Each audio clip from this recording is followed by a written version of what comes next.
L'ancien du GIA issu de la fornication idéologique entre l'islamisme et le sionisme qu'est Kamel Daoud s'est fait une spécialité de vomir sur l'Algérie et ses valeurs.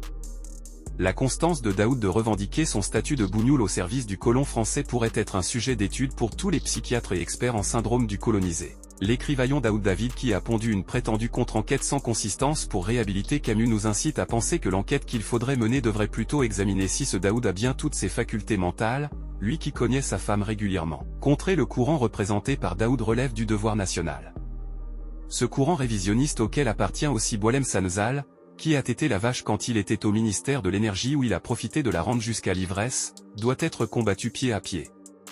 Ces gens ont été nourris par le pays sur lequel ils crachent aujourd'hui en se découvrant anti-algériens, alors que l'Algérie leur a tout donné. Et donc, il faut opposer au modèle révisionniste de ces bougnoules fiers de leur statut de colonisés, le modèle de l'Algérie qui est la Mecque des révolutionnaires, qui a inspiré bon nombre de révolutionnaires du monde et qui a établi de nombreuses réalisations pour le bien de son peuple. Le jeu malsain de Daoud dans les salons dorés français voulant nous présenter le colonialisme comme une époque bénie où les colons apportaient le progrès et la civilisation en Algérie.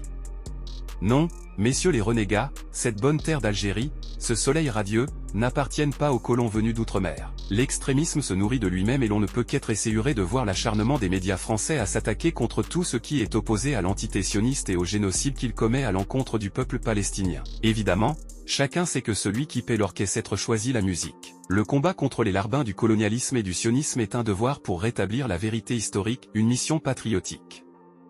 Combattre la personne nous intéresse peu, mais combattre l'idéologie défendue par ce traître est vital. C'est la raison pour laquelle nous nous dressons face à ces renégats pour les confronter à la réalité historique.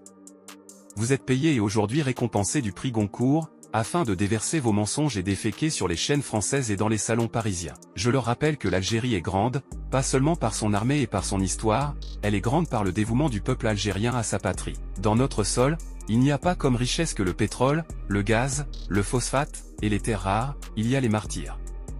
Sous chaque pierre, il y a un martyr.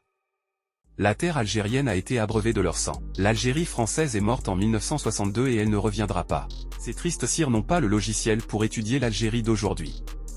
Elles les dépassent comme leurs semblables ont été dépassés par notre élite révolutionnaire. Les enfants de novembre ont brisé les reins du colonialisme et des généraux saint-cyriens. Gloire éternelle à nos valeureux martyrs.